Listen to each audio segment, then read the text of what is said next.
எல்லாரும் எப்படி இருக்கீங்க? நேற்று பார்த்தது இன்னைக்கு ஊட்டிக்கு இதுதான் எனக்கு ஃபர்ஸ்ட் டைம் ஆக்சுவலா. இது வரைக்கும் நான் ஊட்டி வந்ததில்லை. ஃப்ரெண்ட்ஸ் எல்லாம் சொல்லுவாங்க, ஆனால் இப்போதான் முறையா வந்து பார்த்துருக்கேன் எல்லாமே. இன்னும் சுற்றி பார்க்க வேண்டிய இடம் இன்னும் நிறையா இருக்கு.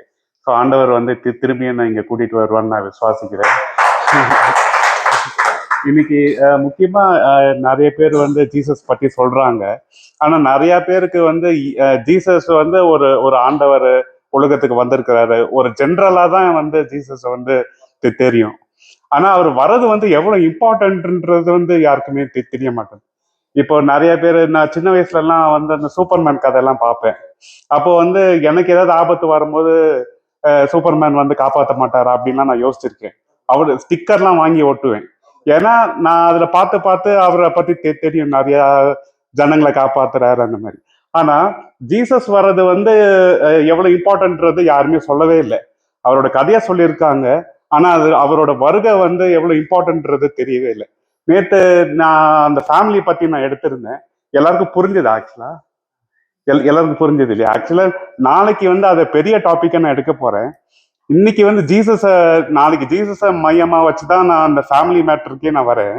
இன்னைக்கு வந்து ஜீசஸ் வருகையை பத்தி தான் நான் வந்து இப்போ பேச போறேன். அவரோட வருகை வந்து எவ்வளவு இம்பார்ட்டன்ட்ன்றது தான் இப்ப நான் நான் விரும்புறேன்.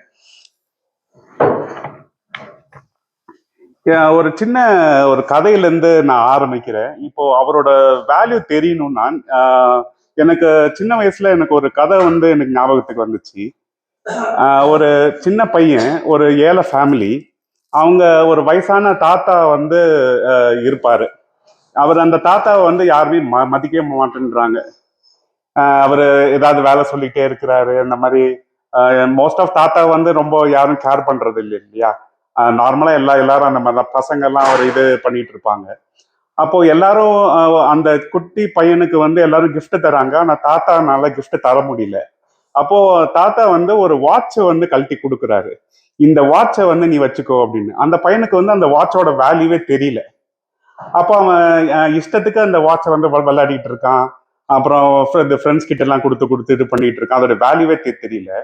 ஒரு நாள் அந்த தாத்தா வந்து என்ன சொன்னாருன்னா, நீ கடையில போய் இந்த வாட்சை கேட்டுப்பாரு, அதுல ஏதாவது காசு கிடைச்சு நீ எடுத்துக்கோ அப்படின்னு சும்மா ஒரு டெஸ்ட் பண்றதுக்காக அந்த பையன் கிட்ட சொல்றாரு. அப்போ ஒரு சாதாரண வாட்ச் கடைக்கு போறான் அந்த பையன். அந்த கடைக்காரங்களுக்கும் அந்த வாட்சோட மதிப்பு தெரியவே இல்லை. அவங்க என்ன சொல்றாங்க, இது இது இப்ப ரொம்ப பழைய வாட்சி, 5 ரூபாய் தான் போகும், 10 ரூபா தான் போகும், மிஞ்சி நான் 50 ரூபா தரேன் அப்படின்னு. அப்போ அந்த தாத்தா என்ன சொல்றாருன்னா, நீ இது மியூசியத்துல கொடுத்துப்பாரு. அப்போ அந்த மியூசியத்துக்குள்ள வந்து அந்த பழைய பொருட்கள்லாம் வைக்கிறாங்க இல்லையா?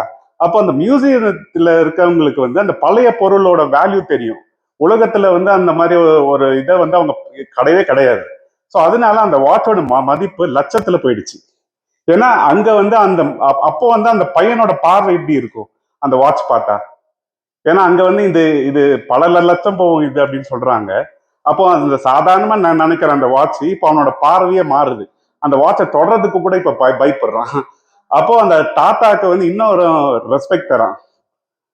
அப்போ ஏன்னா ஜீசஸும் அதே மாதிரி தான். நிறைய பேருக்கு வந்து அவரோட வேல்யூ தெரியாதனால சும்மா கடமைக்கேன்னு சர்ச்சுக்கு வந்துட்டு கடமைக்கேன்னு கேட்டுக்கிட்டு அதோடைய அவரோட வர்றது எவ்வளவு இம்பார்ட்டன்ட்னே தெரியாதையே அவங்க இஷ்டத்துக்கு இருக்காங்க. ஆக்சுவலா ரியல் சூப்பர்மேனே அவர் தான். ஏன்னா அவர் எப்பவுமே எப்போ கூப்பிட்டாலும் அவர் மட்டும்தான் ப்ரெசென்ட் ஆகுறாரு. அதனால அவரோட வேல்யூவை வந்து நான் வந்து காமிக்கிறதுக்காக தான் நான் இங்க வந்திருக்கேன். அப்போதான் நாளைக்கு நான் எடுக்க போற மெசேஜோட வேல்யூ உங்களுக்கு புரியும். இப்போ ஆண்டவர் வந்து ரொம்ப சட்டத்தை வந்து ரொம்ப மதிக்கிறாரு. ஆக்சுவலா சட்டம் ஏன் கொண்டு வராங்க? சட்டம் ஏன் கொண்டு வராங்கன்னா எல்லாரும் ஒழுங்கா இருக்கணும்னு தான் கொண்டு வராங்க சட்டம். இப்போ ஒரு ஒரு ஒரு டிராபிக்ல போனா கூட அங்க ஒரு சைன் போர்டு இருக்கும். அப்போ சைன் போர்டே இல்லைன்னா இஷ்டத்துக்கு ஆக்சிடென்ட் தான் ஆகும். அந்த சைன் போர்டு தான் என்னன்னா அந்த 10 கட்டளை. ஏன்னா நம்மளுக்குள்ள இருக்க பாவம் இருக்குன்றது காமிக்கிறதே அந்த சைன் போர்டு மாதிரி தான். அது பாவத்துக்கு வந்து வல்லமை இல்லாத இருந்துச்சு. ஏன்னா பாவம்னா என்னன்னே தெரியாது, இஷ்டத்துக்கு பண்ணிட்டு இருந்தாங்க. இப்போ சைன் போர்டு வச்சுட்ட பிறகுதான் இந்த சைடு வந்து வண்டி போகக்கூடாது, இந்த சைடு போனா வண்டி ஆக்சிடென்ட் ஆகும் காமிக்கிறதுக்காக தான் அந்த சைன் போர்டு. அதே மாதிரிதான் 10 கட்டளை. உனக்குள்ள பாவம் இருக்குது, நீ பார்த்து நடந்துக்கோ சொல்றதுக்கு தான் 10 கட்டளை. ஆனா இது டைரக்டா மனுஷங்கிட்ட சொன்னா அவன் பாவம் உள்ள இருக்கிறதுனால அவன் என்ன சொல்லுவான்னா, நான் எதுக்கு இதை ஃபாலோ பண்ணணும் அப்படின்னுவான். அப்போ அவன் பிரச்சனையை ஃபேஸ் பண்ணாதான் அவனுக்கே தெரியும் உள்ள பாவம் இருக்குதுன்றது.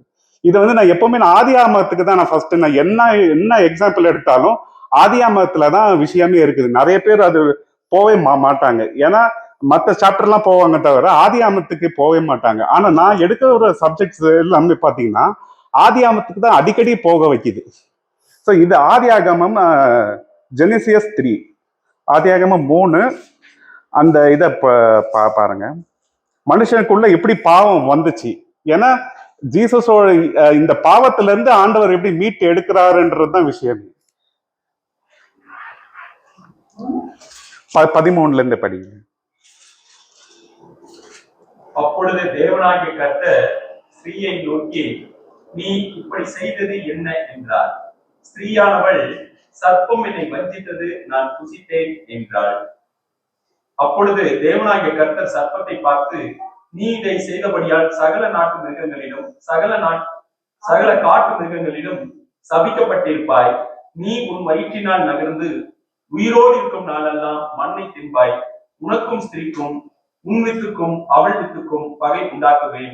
அவர் உன் தலையை நசுக்குவார், நீ அவர் குதிங்காலை நசுக்குவாய் என்றார்.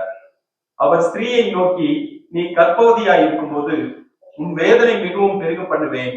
வேதனையோட பிள்ளை பெறுவாய். உன் ஆசை உன் புருஷனை பற்றி இருக்கும், அவன் உன்னை ஆண்டு கொள்ளுவான் என்றார். இப்ப பாத்தீங்கன்னா பாவம் வந்து எப்படி உள்ள என்டர் ஆகுதுன்னு பாருங்க. ஃபர்ஸ்ட் பாவம் வந்து உள்ள வருது. அதே மாதிரி தீர்க்க தரிசனமும் ஆண்டவர் வந்து சொல்றாரு, இயேசு கிறிஸ்து வரப்போறாரு, பிசாசன் நசுக்க போறாருன்றது ஃபர்ஸ்ட் தீர்க்க தரிசனமும் இங்க இருந்து தான் வருது. ஃபர்ஸ்ட் சாபமும் இங்க இருந்து தான் வருது. இதுல இருந்து ஆண்டவர் வந்து எப்படி மீட்டு கொண்டு வராருன்னு தான் அந்த ஹோல் பைபிளே அதுதான் சொல்ல வருது. இப்ப பாத்தீங்கன்னா நம்ம லைஃப்ல நிறைய பிரச்சனையை ஃபேஸ் பண்ணுவோம். ஆனா இதுல ஒரு சீக்ரெட் இருக்கு. இப்போ ஜீசஸ் வந்து பிறக்கிறது வந்து எவ்வளவு இம்பார்ட்டன்ட்ன்றது இதுலதான் இருக்கு. இப்போ ஒருத்தனுக்கு விஷயமே தெரியலன்னு வச்சுக்கோங்களேன். இப்ப அவன்கிட்ட வந்து ஒரு ப்ராப்பர்ட்டி தரீங்க, உங்களுக்கு ஒரு ப்ராப்பர்ட்டி தரீங்கன்னா அவனுக்கு அதை பாதுகாக்க தெரியாது, அவன் தொலைச்சிடுவான். அதே மாதிரிதான் அவன் அந்த ஃபர்ஸ்ட் ஆதாம் வந்து என்ன பண்ணிட்டாருன்னா, ஆண்டவர் வந்து எல்லாமே கொடுத்திருந்தாரு, ஆனா அவன் என்ன பண்ணிட்டான்னா பிசாசு கிட்ட கொடுத்துட்டான். ஆனா இதுல இருக்கிற ஒரு மேஜிக், ஒரு பெரிய வல்லமை என்னன்னா, அந்த ப்ராப்பர்ட்டி இப்ப ஆண்டவரே எடுத்துக்கிட்டாரு. இப்ப ஆண்டவரை வந்து கேட்டு நம்ம பெற்றுக்கொள்ள முடியும். அதுக்கு தேவைதான் விசுவாசம். ஏன்னா ஆல்ரெடி உங்களுக்கு ஆசீர்வாதம் இருக்குது. அதை வந்து பெற்றுக்கொள்றது உங்களுக்கு விசுவாசத்தை தான் நீங்க பெற்றுக்கொள்ள முடியும். அந்த விசுவாசத்தை தான் ஆண்டவர் வந்து கேட்கிறாரு. இப்போ பேங்க்ல வந்து இப்போ உங்களுக்கு எத்தனை கோடி பணம் இருந்தாலும் நீங்க போய் எடுக்கணும், ஏடிஎம் எடுத்துட்டு போய் எடுக்கணும். ஏன்னா அதுக்கு முன்னால நீங்க விசுவாசிக்கணும். அந்த அந்த செயல் தான், அந்த நடந்து போய் பேங்க்குக்கு போய் எடுக்கிறது தான் விசுவாசம். இப்ப லைட்டு போடணும்னா கூட ஆல்ரெடி லைட் இருக்கு, இங்க இருந்துகிட்டே இது லைட் ஆன் ஆகுமா, நம்ம போய் சுவிட்ச் போடணும். அந்த சுவிட்ச் போடுறது தான் விசுவாசம்.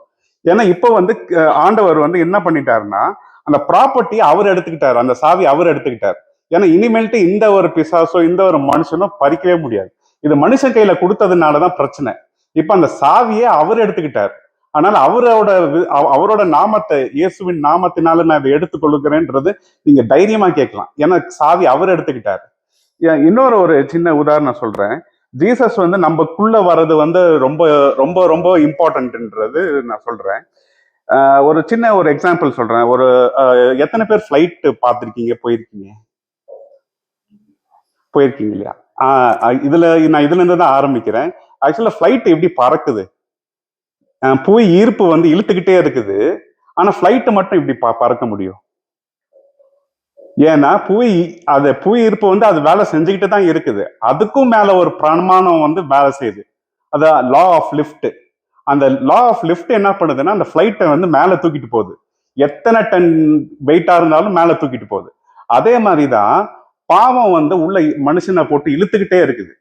அப்போ ஜீசஸ் வந்து என்ன பண்றாருன்னா, அந்த லா ஆஃப் லிஃப்ட் மாதிரி நம்மள மேல எடுத்துக்கிட்டே இருக்கிறாரு. அதனாலதான் நம்மளுக்கு பரிசுத்த ஆவி வந்து ரொம்ப ரொம்ப இம்பார்ட்டன்ட். ஏன்னா நரகம் வந்து நம்மளை இழுத்துக்கிட்டே இருக்குது. அப்போ அந்த ஜீசஸ் வந்து நம்மளுக்குள்ள வந்துட்டு வாட்டி, பரிசுத்தாவி உள்ள வந்துட்டு வாட்டி, அந்த பரிசுத்தாவி வந்து நம்மள மேல இழுத்துக்கிட்டே இருக்கு. ஸோ இது இது வந்து ரொம்ப இம்பார்ட்டன்ட். இது வந்து லேஸ்ல வந்து நீங்க விடக்கூடாது. பரிசுத்தாவி வேணும்னு சொல்லி நீங்க பெற்றுக்கொள்ளணும்.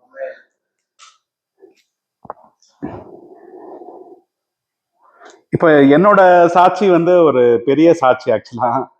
நான் சின்னதுல இருந்து நான் ஜீசஸ் பத்தி நான் சொல்லிட்டே இருப்பேன். ஸ்கூல் ஃப்ரெண்ட்ஸ் கிட்ட எல்லாம் நான் பேசிக்கிட்டே இருப்பேன். ஆனா எனக்கு ரொம்ப கிண்டல் பண்ணிக்கிட்டே இருப்பாங்க என்ன. என்னடா இவன் சும்மா ஜீசஸ் பத்தி சொல்லிக்கிட்டே இருக்கான். அப்போ எனக்கு தெரியாது, எனக்கு சொல்லணும்னு ரொம்ப வாஞ்சேன். ஆனாலும் நான் வந்து ரொம்ப நான் என்னை கண்ட்ரோல் பண்றது ரொம்ப கஷ்டம். ஆனா டீச்சர் முன்னால வந்து நான் சைலண்ட் பாயா இருப்பேன், ஏன்னா அடிப்பாங்கன்னு சொல்லிட்டு. ஆனா அந்த ஜீசஸ் பத்தி சொல்றதெல்லாம் லஞ்ச் டைம்ல சொல்றது. ஆனா கிளாஸ்ல பாத்தீங்கன்னா ரொம்ப சைலண்ட் பாய். நான் வந்து என்னோட பேரு போர்ட்ல வந்ததே கிடையாது. என்னை பேச வைக்கணும்னு எவ்வளோ பேர் ட்ரை பண்ணுவாங்க, நான் பேசவே மாட்டேன். அப்புறம் ஸ்டேஜ்ல நின்று நான் பேசவே மாட்டேன். அந்த ஃபங்க்ஷன்ஸ் அப்பெல்லாம் வந்து சாங் பாட வைப்பாங்க, அந்த டைம்ல நான் லீவ் போட்டுருவேன். ஏன்னா எனக்கு ஸ்டேஜ் மேல நின்று பேசுறது வந்து எனக்கு ரொம்ப பயம். அப்போ என்ன ஆயிடுச்சுன்னா, இந்த எனக்கு ஒரு கனவு வந்து வந்துச்சு எனக்கு. இந்த பசங்களாம் ரொம்ப கிண்டல் பண்ணிட்டு இருந்தாங்களே, அப்போ நான் ரொம்ப வெக்ஸ் ஆயிட்டேன். சரி இனிமேல் சொல்லக்கூடாது, அந்த மாதிரி முடிவுக்குலாம் நான் வந்துட்டேன். எனக்கு கிண்டல் வந்து ஓவர் ஆயிடுச்சு. அப்போ நான் நான் சிங்கப்பூர்ல படிச்சுட்டு இருந்தேன். நான் சிங்கப்பூர்ல தான் படித்தேன். அப்போ வந்து ஒரு 3 வருஷமா வந்து ஆண்டவருக்கும் எனக்கு தொடர்பே இல்லை. நான் பைபிள் படிக்கல, சர்ச்சுக்கு போல, அந்த மாதிரி இருந்த சூழ்நிலை. திடீர்னு வந்து ஆண்டவர் வந்து ஒரு கனவு வந்து எனக்கு தராரு. அந்த கனவுல பாத்தீங்கன்னா ஒரு ஒரு எல்லாரும் ஒரு டெக்கரேட் பண்ணிட்டு இருக்காங்க, ஒரு ஃபங்க்ஷன் மாதிரி, ஒரு திருவிழா மாதிரி. ரொம்ப ஹைட்டா இருக்காங்க, ஃபேரா இருக்காங்க, பார்க்கவே அவ்வளோ பரிசுத்தமா இருக்காங்க. ஆனா நான் இங்கேயும் நான் இருக்கேன், வேற உலகத்துல நான் ஏதோ இருக்கிறேன்றதை நான் ஃபீல் பண்றேன். அப்போ நான் எல்லாரையும் நான் கூப்பிடுறேன், ஒரு ஒரு பேரா சொல்லி சொல்லி சொல்லி நான் கூப்பிடுறேன். ஆன்டி பேரை சொல்றேன், பாட்டி பேரை சொல்றேன், எனக்கு தெரிஞ்சவங்க பேர்லாம் சொல்றேன். என்னால கண்டே பிடிக்க முடியல. சரி இது அவங்க கிட்டே கேட்டுடலாம், நான் இங்க இருக்கேன் அப்படின்னு கேட்டுடலான்னு சொல்லிட்டு நான் ஒருத்தங்களை நான் துணியை இழுத்து நான் கேட்கறேன், நான் இப்ப இங்க இருக்கேன் அப்படின்னு. அவங்க என்ன சொல்றாங்கன்னா, நீ ஹெவன்ல இருக்க அப்படின்னோன்னா நான் பயந்துட்டு நான் முழிச்சிட்டேன். அப்புறம் செகண்ட் டைம் என்ன கனவு வருதுன்னா, இதே மாதிரி ஒரு நல்ல புல்வெளி, நல்ல கிளவுட் எல்லாம் அப்படியே பாஸ் ஆகுது. அந்த அழகை வந்து என்னால சொல்லக்கூட முடியல. அப்போ ஒரு சின்ன வீடு மாதிரி இருக்கு. உள்ள உள்ள போறேன், எல்லாரும் உட்காந்துட்டு சாப்பாடுக்காக வெயிட் பண்றாங்க. 2 சேர் வந்து காலியா இருக்கு. அதுல ஒரு சேர்ல வந்து நான் உட்காந்துக்கிட்டேன். ஒரு சேர் காலியா இருக்கு. நான் எல்லாரையும் நான் சுத்தி நான் பாக்குறேன். யாருக்காக வெயிட் பண்றீங்க? நாங்க ஜீசஸ்க்காக வெயிட் பண்றோம். நான் திருப்பி பயந்துகிட்டே முழிப்பு வந்துருச்சு எனக்கு. ஏன்னா நான் ஒருவேளை இறந்து போயிட்டேனோ அந்த மாதிரி. ஏன்னா அந்த கனவு வந்து கனவு மாதிரியே இல்லை, ரியலாவே நாங்க இருக்கிற மாதிரியே இருக்கு. இப்போ எனக்கு ரொம்ப நாளா இது கன்ஃபியூஷன், ஏன் இந்த கனவு வந்து ஆண்டவர் கொடுத்தாரு அப்படின்னு கன்ஃபியூஷன். பாஸ்டர் கிட்ட கேட்கறேன், எல்லாருக்கிட்டையும் நான் கேட்கறேன். அவங்களால சரியான பதில வந்து சொல்ல முடியல. அப்போ எனக்கு தெரிஞ்ச ஒரு பாஸ்டர் என்ன சொன்னாருன்னா, இந்த கனவை கொடுத்தது வந்து ஆண்டவர், நீ ஆண்டவர் கிட்டயே கேளு அப்படின்னும் போது, அப்ப நான் ஆண்டவர்கிட்ட இந்த கனவை பத்தி நான் கேட்டேன். ஏன் ஆண்டவரே எனக்கு இந்த இந்த கனவு மூலியமா என்கிட்ட என்ன சொல்ல வரீங்க? அப்ப ஆண்டவர் வந்து ஒரு உதாரணம் காமிச்சார். ஒரு அமெரிக்காக்காரன் இங்க வந்தா அவனுக்கு எவ்வளோ, ஒரு ஒரு ட்ரம்ப் எடுத்துக்கோங்களேன். இப்ப ட்ரம்ப் வந்து ஊட்டிக்கு வராருன்னா, அப்போ நம்ம எவ்வளவு அவரை ரெஸ்பெக்ட் பண்ணுவோம். பயங்கர செக்யூரிட்டி இருக்கும், பயங்கர இதா இருக்கும். ஒன்றும் இல்லை, ட்ரம்ப்பை கூட விடுங்க, ஒரு சாதாரண ஒரு அமெரிக்கன்ஸ் இங்க வந்தாவே பயப்படுவோம். ஒரு சாதாரண ஆள் வந்தாவே வந்து பயப்படுவோம். ஏன்னா அவன் பின்னால அமெரிக்காவே இருக்குது, ஒரு படையே இருக்குது. ஒரு சாதாரண ஆளுக்கு ஏதாவது ஆச்சுன்னா அமெரிக்காவே வந்துடும் அவனுக்கு. அப்போ நம்ம எல்லாமே பரலோகத்துக்கு உரியவங்க. அப்போ நம்ம எவ்வளவு தைரியமா இருக்கணும். நீ எதுக்கு பயப்படுற, சுவிசேஷம் எல்லாருக்கும் போய் சொல்லு. இதைதான் ஆண்டவர் வந்து எனக்கு வெளிப்படுத்தினார். ஏன்னா நம்மளோட குடியுரிமை இங்க கிடையாது, உன்னோட குடியுரிமை பரலோகத்திற்கு உரியது. அதனால உனக்கு ஏதாவது ஆச்சுன்னா தெய்வ தூதருக்கு எல்லாமே வந்துருவாங்க. அதனால நீ தைரியமா எல்லா இடத்துலயும் போய் சொல்லு, சுவிசேஷத்தை சொல்லுன்னு ஆண்டவர் வந்து எனக்கு வெளிப்படுத்திட்டே இருந்தார். அதுக்கப்புறம் தான் வந்து நான் ஒரு தடவையும் வந்து நான் சுவிசேஷத்தை சொல்லணும் ரொம்ப பிரயாசப்பட்டுட்டே இருக்கேன். ஸோ அதனால நீங்களும் சரி, சின்னவங்களோ பெரியவங்களோ, நீங்க எல்லாருமே வந்து ஆண்டவரை வந்து சொல்றதுக்கு வெக்கமே படாதீங்க, தைரியமா சொல்லுங்க. ஏன்னா உங்களுக்கு தேவதூதர் படையே உங்க பின்னால இருக்கு. அமெரிக்காலாம் ஒரே ஒரு டாட் தான், அமெரிக்கா தான் நம்மளை பார்த்து பயப்படணும். ஏன்னா அவன் நம்ம பின்னால தேவ தூதர்களே இருக்காங்க. ஏன்னா நம்மளோட குடியுரிமை வந்து பரலோகத்திலேயே இருக்குது.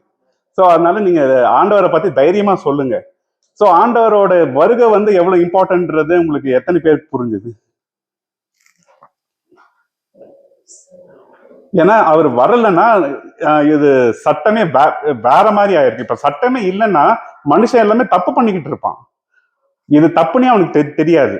அந்த 10 கட்டளை என்ன ஆகுதுன்னா, உங்களோட ஒரு கண்ணாடி மாதிரின்னு சொல்லலாம். ஏன்னா இப்ப கண்ணாடி வந்து உங்க முகத்தை தான் காமிக்கும், ஆனா இருதயத்தை காமிக்கிறது எதுன்னா இந்த 10 கட்டளை தான். உனக்குள்ள அழுக்கு இருக்கு, உனக்குள்ள பாவம் இருக்குது. அப்போ இருக்கிறதுலே பெரிய பாவம் வந்து பைபிள் என்ன சொல்லுதுன்னா, நீ தப்பு பண்ணிட்ட, ஆனா ஆண்டவர்கிட்ட நீ மன்னிப்பு கேட்காத இருக்கிறது தான் பெரிய பாவம். சோ ஆண்டவர்கிட்ட வந்து நீ மன்னிப்பு கேட்கணும், ஏன்னா உனக்குள்ள தப்பு இருக்குதுன்றது உணர்த்துறது தான் இந்த 10 கட்டளை. இப்ப ஜீசஸ் வந்து முன்னாலே வந்திருக்கலாம். அது ஆதாமேவாள் வந்து பாவம் செய்யும் போது ஜீசஸ் வந்திருக்கலாம். அப்பயே வந்திருந்தா யாரும் மதிச்சிருக்க மாட்டாங்க. ஏன் அவர் ஏதோ வந்தாரு போனாரு அப்படின்னு இருப்பாங்க. அப்போ இவ்வளோ கஷ்டத்தை அனுபவிச்சு இவ்வளோ பிரச்சனையெல்லாம் ஃபேஸ் பண்ணி அதுக்கப்புறம் ஆண்டவர் வர்றது வந்து எவ்வளவு இம்பார்ட்டன்ட்ன்றது தான் அவங்களுக்கு புரியுது. ஏன்னா எல்லாரும் கத்த ஆரம்பிச்சுட்டாங்க. ஏன்னா பாவம் வந்துகிட்டே இருக்குது. எத்தனையோ ஆடுகளை பலியிடுறாங்க. அப்பயும் அவங்களுக்கு வந்து திருப்தி இல்லை. என்னோட பாவம் உண்மையாலுமே மன்னிச்சதா இல்லையா, அந்த மாதிரி கண்டிஷன்ல இருந்தாங்க. ஜீசஸ் வந்த பிறகுதான் அதுக்கு ஒரு முற்றுப்புள்ளியே வந்துச்சு. ஏன்னா அவரை விசுவாசிக்கிறவங்க வந்து எல்லா பாவத்தையும் கழுவி சுத்திகரித்து அவரோட நம்ம சேர்ந்துட்டோன்ற ஒரு நிச்சயம் வந்து அதுக்கப்புறம் தான் வரவே ஆரம்பிச்சது. அதனால ஆண்டவர் வருகையை வந்து இன்னும் நீங்க அதிகமா நீங்க தெரிஞ்சுக்கோங்க. அது நிறைய பேருக்கு அதை சொல்லுங்க. இதுதான் இந்த மெசேஜோட இம்பார்ட்டன்ட் கருத்து. இது நாளைக்கு வந்து கண்டிப்பா எல்லாரும் வந்துருங்க. ஏன்னா நான் குடும்பத்தை பத்தி நான் பேச போறேன்.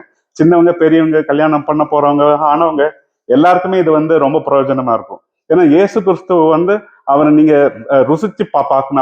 அவர் வந்து நம்மளுக்காக எவ்வளவு எல்லாம் பண்ணியிருக்கிறாருன்னு தெரிஞ்சாதான் நீங்க கரெக்டா நீங்களே சர்ச்சுக்கு வருவீங்க.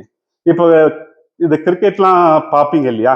ஏன் நீங்க கிரிக்கெட் பாக்குறீங்கன்னா அது உங்களுக்கு பிடிக்கும். அதை பத்தி இது என்ன இந்தியாக்காக ஆடுறாங்க. ஆனா இது வந்து என்னன்னா உங்க வாழ்க்கை. ஏன்னா ஜீசஸ் வந்து உங்க வாழ்க்கை கூட பேச விரும்புறாரு. அது அவங்க ஜெயிச்சா உங்களுக்கு பிரச்சனை கிடையாது. அவன் ஜெயிக்கிறான், அவன் தோக்குறான், அது அவனோட போயிடும். ஆனா ஜீசஸ் வந்து உங்களோட ஃப்ரெண்ட்ஸாக விரும்புறாரு. அதுதான் ரொம்ப முக்கியம். ஸோ நாளைக்கு வந்து நான் கண்டினியூ பண்றேன். ஆமென். Thank you so much.